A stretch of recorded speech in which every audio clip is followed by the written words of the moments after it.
দিদিমা, মা তো এখনো ফিরল না। ঠিক বলেছিস নাতনি, কটি মায়ের জন্য আমারও পরানটা কেমন আনচান করছিল। নাতনি চল দেখি, কটিমার সন্ধান নেই। পিসাচিনি আয়, হিটকে আয় না। যাও যাও যাও যাও যাও, তোমরা যাও, আমি বরঞ্চ এই কক্ষে বসে একটু বিশ্রাম নিই। এই কুমারকে বয়ে যা ধকল গেছে, উফ, কুমারকে বহনে তো একটা মজবো। আমরা খেতে খেতে মরবো আর তুই শুয়ে শুয়ে বিশ্রাম নিবি না। চল চল বলছি, চল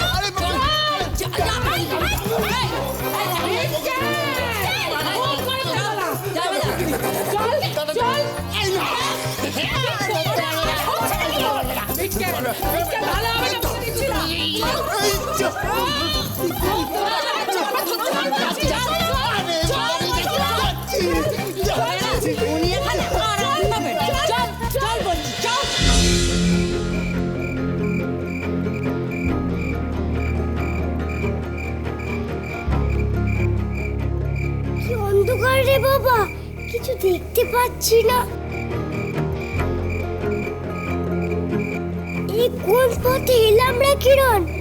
চারিদিকে কোনো মানুষজন নেই। সবাইকে কি ওই দুষ্টু জাদুকরটা মেরে ফেলেছে? সত্যি তো, এই স্থান এমন জনমানবহীন কেন? এই রাজ্যের সবাই গেল কোথায়? একদিক থেকে ভালোই হয়েছে, এখানে কেউ নেই। কেউ দেখে ফেললে তো আমাদের বিপদ আরো বাড়বে, বই কমবে না, তাই না নকুল? কথাটা ঠিক বলেছিস। আমার মনে হয় রাতের অন্ধকারে সবাই ঘুমোচ্ছে। চল, এই সুযোগে আমরা কেল্লায় প্রবেশ করি। এসো জাদু জাজিম, চল, পা চালিয়ে চল।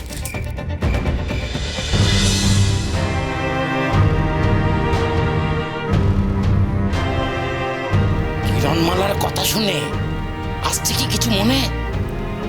তোমার গুরুর শেষ বাক্য আমি ছিলাম সাক্ষ্য। মনে আছে দুন্দুবি, পৃথিবীর বুকে আসবে এমন এক নারী যে হবে সব শুভ শক্তির প্রতীক। তার শরীরে থাকবে রাজ চিহ্ন। সে হবে 100টি নারী। তাকে যদি একবার জীবিত অবস্থায় মৃত কায়া মানুষ বানাতে পারি, তাহলে আমি হব এই পৃথিবীর বুকে শ্রেষ্ঠ জাদুঘর। সেই নারীর সন্ধানেই তো একের পর এক নারীকে আমি বশ করেছি, বন্দী করেছি। কিন্তু সেই আসল নারীর সন্ধান আজও পাইনি। ঠিক বললে দুন্দুবি, কিরণমালার যা বর্ণনা শুনলাম তাতে সব লক্ষণ মিলে যাচ্ছে। এমনকি এর সাহায্যে আমি অমৃত পেতে পারি।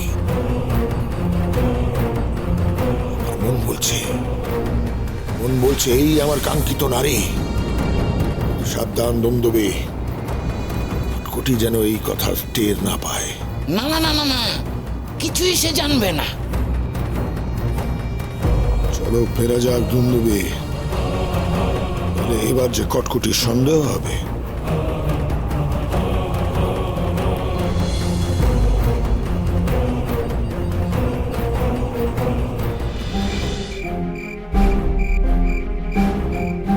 এসো জাদু জাজিম।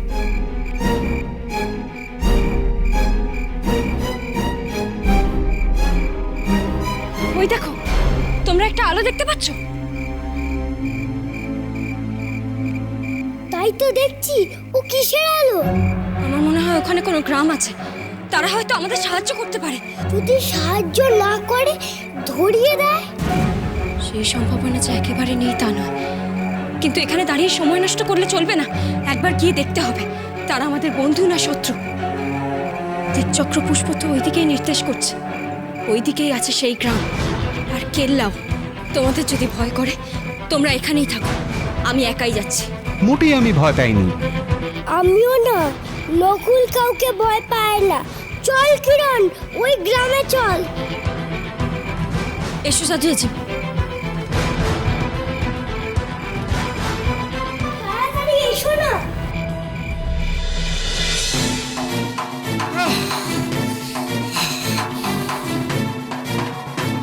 কটিমা, তুই অক্ষত আছিস না? আমরা কত দুশ্চিন্তা করছিলুম। মা, কিরণমালা এই রাজ্যের সীমান্তে পৌঁছে গেছে। তুই কি করে জানলি? এটা আমার সন্দেহ। তুমি কি করে জানলে মা? ওই ওই কায়াকাল কি তোমায় বললো? না, তবে এই রাজ্যের সীমান্তে কেউ একটা পৌঁছেছে সেই খবর সকলের কাছে আছে।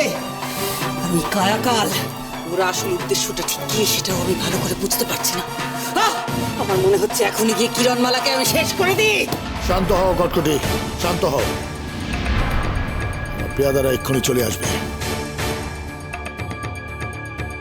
ওদের থেকে সব স্তরে আমরা সব খবর পাবো। আর যদি কিরণমালা আমার রাজ্যে ঢুকেও থাকে, ও বুঝতে পারবে যে এটা কায়াকালের রাজ্য। এখানে ঠাঁই সহজ হবে না।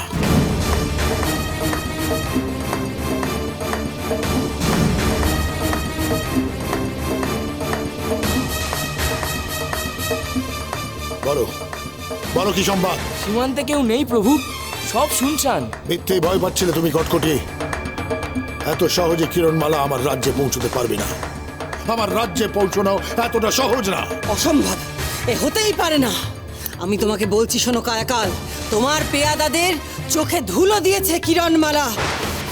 কিরণমালা সে যখন আমার আশেপাশে থাকে আমি ঠিক টের পাই, তার প্রতিটা পদক্ষেপ টের পাই আমি।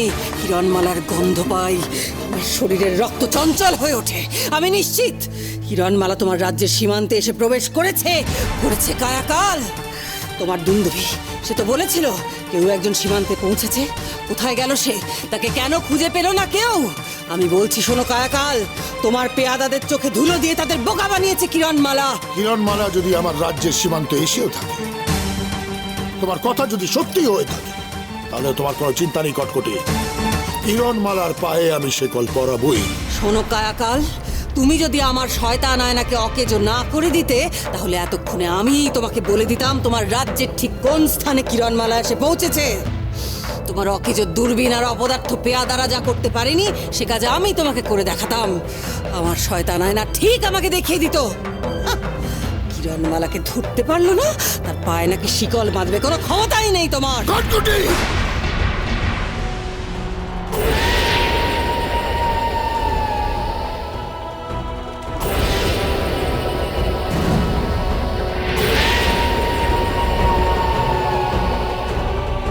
ওরে বাবা রে!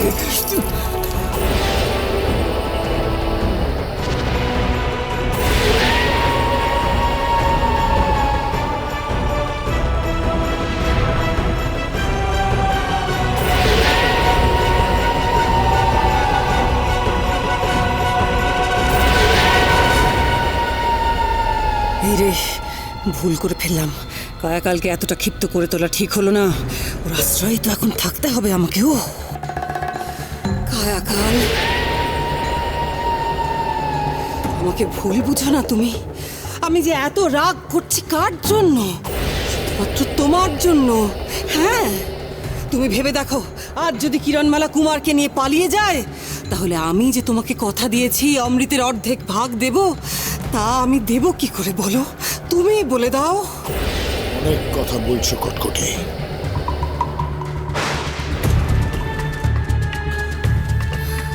কোন নেব?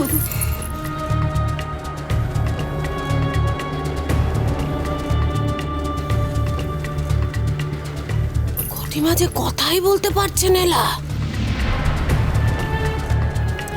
এবার আমি যা বলছি তুমি তাই শুনবে।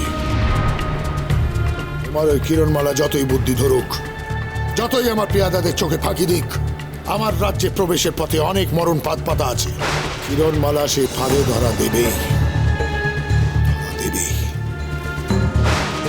বুঝেছ?